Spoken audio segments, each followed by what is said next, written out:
Good evening. You can stop here now. Whatever you were carrying through the day, whatever you were hurrying toward, you can set it down at the edge of this quiet hour and leave it there. It will keep. It does not need you tonight. Let your body grow still. Feel the surface beneath you holding you completely so that you do not have to hold yourself up at all. Let your shoulders sink. Let your back soften into the bed. Take a long, slow breath in through your nose and let it sigh out through your mouth, and as it goes, let a little of the day's weight go with it. You are safe here. Nothing is asked of you now except to rest. So let me tell you a story, an old and gentle one, while the night settles around you like a warm blanket drawn up to your chin. But first, let us soften the body a little more, one part at a time, the way a house quiets itself when the lamps go out one by one. Bring your gentle attention to your feet and let them grow warm and still, releasing the long miles they carried you today. Let that ease rise slowly through your ankles and your calves and your knees, until your legs feel loose and heavy and entirely at rest. Let it move up through your hips, settling them deeper into the bed. Let your belly soften, no longer held in. Let your chest open and ease with each slow breath. Let your arms grow heavy, from the shoulders all the way to the very tips of your fingers. There is nothing left for you to hold up. The whole weight of you is being held. In the green land of Vrindavan, where the cattle grazed on soft hills and the river wound through groves of flowering trees, the people lived close to the earth. They were cowherds and farmers, simple and good. And each year, when the season turned, they prepared a great worship for Indra, the lord of rain and storm, the god who lived in the sky and sent down the monsoon clouds. They gathered grain and fruit and sweet milk and built up offerings, hoping that Indra, pleased, would send gentle rains and spare them his thunder. Among them lived the boy Krishna, dark as a rain cloud himself, with laughing eyes and a peacock feather in his hair. He watched the people preparing their great offering to the distant god of storms, and he came to them gently and he asked them a question. "Why," he said, "do you send all this love so far away into the sky? Look around you. It is this hill Govardhan that gives you grass for your cattle and herbs for your medicine and shade for your rest. It is this land that feeds you, and these cows that give you milk, and this forest that shelters you. Let us honor what is near and dear, what nourishes us every single day." And the people listened, for they loved the boy, and what he said was true and kind. So they turned their great worship toward Govardhan Hill and the land and the cattle and the forest, and they walked around the green mountain with garlands and lamps and grateful hearts, and they fed the offerings to the cows, and there was joy in it. Picture that day for a moment before any storm came. The whole village out together in the bright morning, dressed in their best, the women carrying baskets heaped with fruit and fresh cooked sweets and rice, the children running ahead, the cattle decorated with flowers and bright cloth. They walked the long path around the great green hill, singing as they went, the sound of their voices rising up the wooded slopes. Lamps were lit and set in rows. The smell of incense and flowers and warm food filled the air. It was a day of gladness and gratitude, a day of honoring the simple, near faithful things that had always cared for them. And Krishna walked among them, smiling, the peacock feather bright in his dark hair, glad to see his people giving their love to what truly nourished their lives. But far up in the sky, Indra heard of this and his pride was stung. He was a god, and gods were used to being worshipped, and the thought that a village had turned its love toward a mere hill filled him with anger. He gathered his storm clouds, the great black thunderheads, and he commanded them to drown the village, to pour and pour without ceasing until the people learned their lesson and came back to him. So the rain began. Not a gentle rain, but a roaring, endless downpour, sheets of water falling like a grey wall, and thunder rolling across the sky, and lightning far off in the dark. The river swelled, and the fields flooded, and the water began to rise around the little houses. The people gathered their children close, and called in their cattle, and looked up at the sky, and did not know how they would weather it. But notice even now how I am telling you this. The storm is far away and long ago. You are warm and dry and safe. The thunder in this story cannot reach you. Let it roll harmlessly somewhere out beyond the window of your mind, while you stay here, soft and still, sinking deeper into the bed with every slow breath. When Krishna saw his people huddled together, the water rising around their ankles, the rain coming down without pause, his heart filled not with fear, but with a deep and steady calm. "Do not be afraid," he told them gently. "Come with me." He walked out into the storm, the boy walking lightly through the falling rain, and he came to the foot of Govardhan Hill, the very mountain his people had honored. He bent down beside it. And then, with the ease of a child lifting a flower, he slipped his hand beneath the edge of the mountain and lifted the whole of it up off the ground. The entire hill, with all its trees and stones and streams and grazing slopes, rose into the air on the little finger of his left hand. He held it up high above his head, steady and effortless, like a vast green umbrella spread against the raging sky. "Come," he called to his people, his voice carrying through the wind, gentle and sure.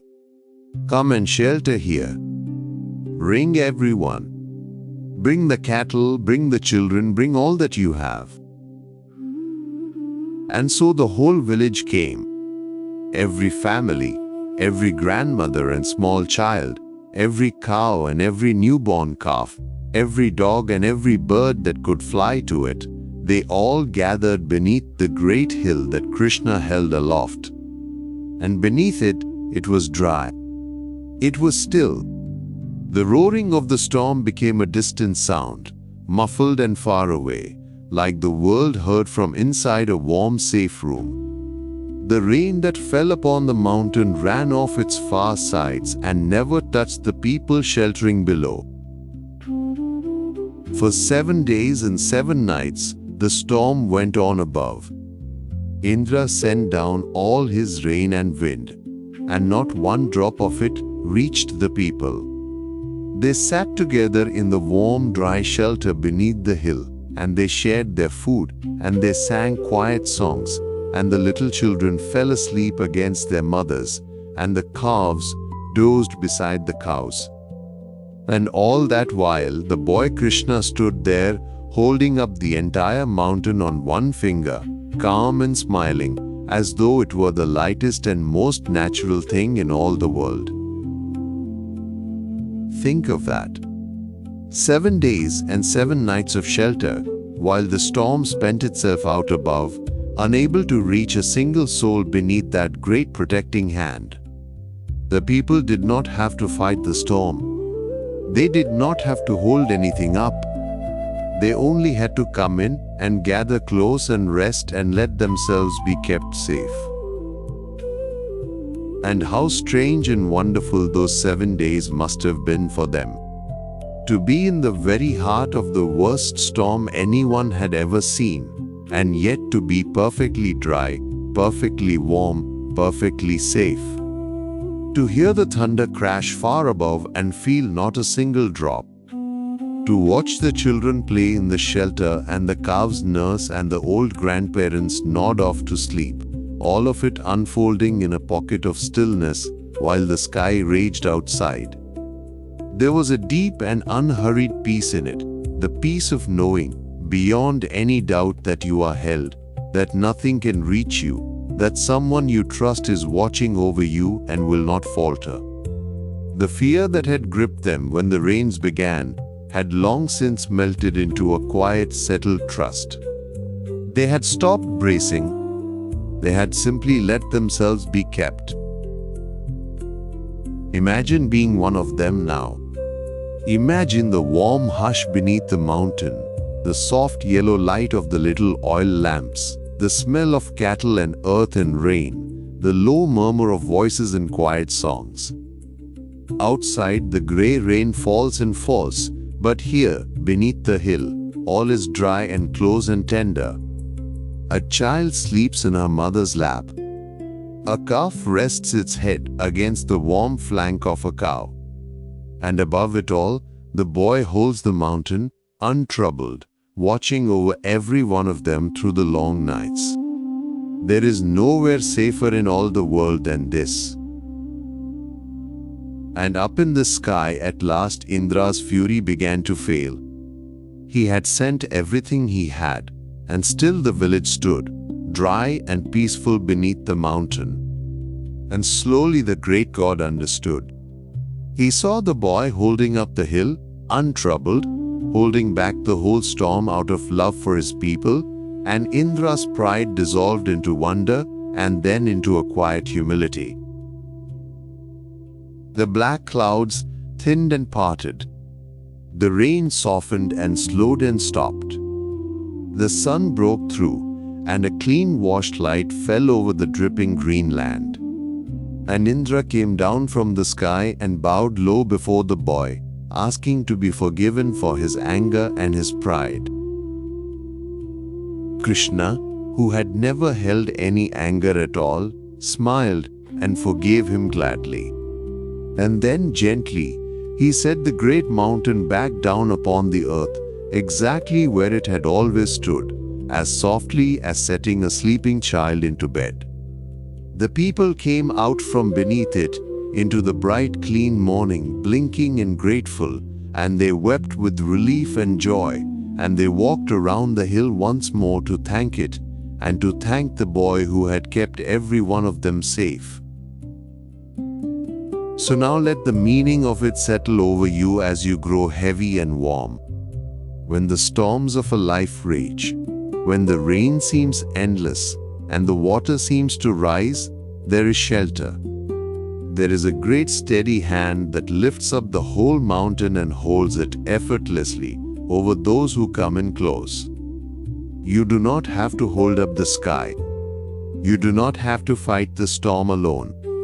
You can simply come in and gather close and put the burden down. And notice this too, as you rest.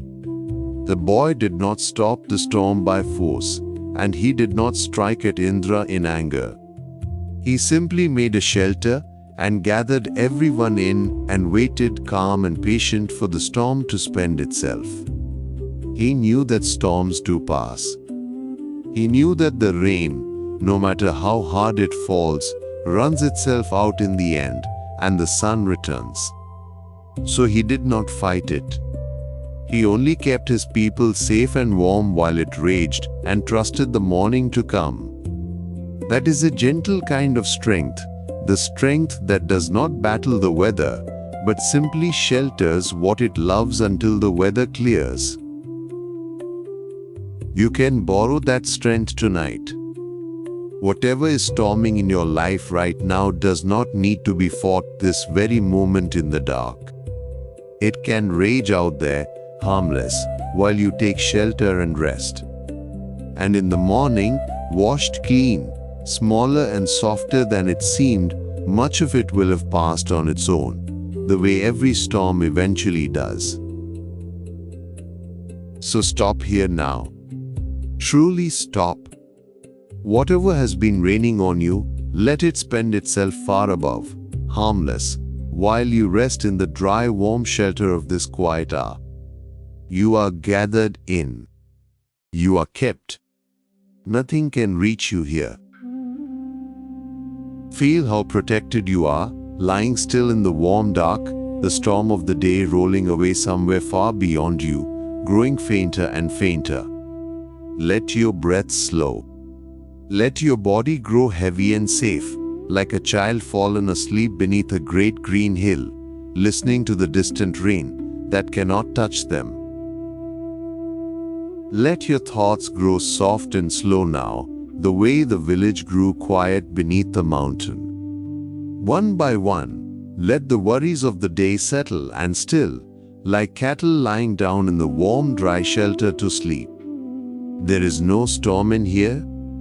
There's no rush, no danger, nothing to brace against. There is only the warm hush of being held, the soft light of distant lamps, the deep and certain knowledge that you are watched over.